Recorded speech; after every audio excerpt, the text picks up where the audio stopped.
go ahead to a game that I am involved in, and it is the Eagles versus Jacksonville.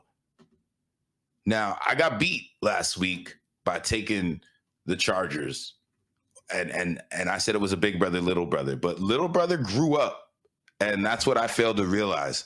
So I'm going with the Jacksonville Jaguars, which is kind of against our adage where you take them, then you fade them, because, you know, Grizz found them in a great spot last week as dogs, and now they're dogs again, which I don't quite understand, because this team is looking good this year, in my opinion. I feel like the Jacksonville Jaguars are kind of middle of the pack for me, and I just wanted to maybe steal a little bit from our senior NFL top-to-top correspondent. If you were paying attention last week, he mentioned the head coach angle.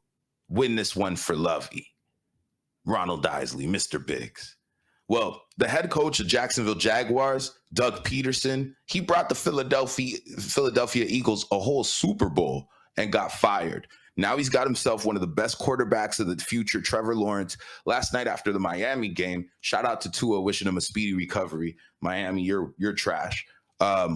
I went back to the national championship, Clemson versus Alabama, where Trevor Lawrence torched Alabama, put up something like 40-plus points. Obviously, like Etienne ran some in, whatever, but Trevor Lawrence pretty much owned that Alabama defense. Now, I know I'm just talking about college, but why is this important? Because there might be a little bit of a revenge angle here. Jalen Hurts never got a chance to play in that game until Clemson was blowing him out, because Tua was the starter. So when I look at the quarterback matchup, of course, I'm thinking to myself, you know what?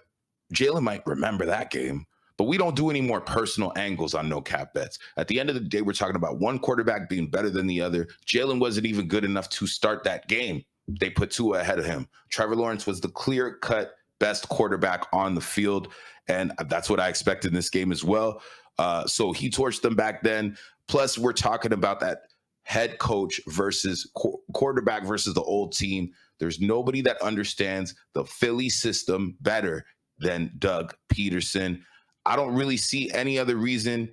I feel like this line is kind of disrespectful to the Jacksonville Jaguars. So my third and final lock, the Jacksonville Jaguars.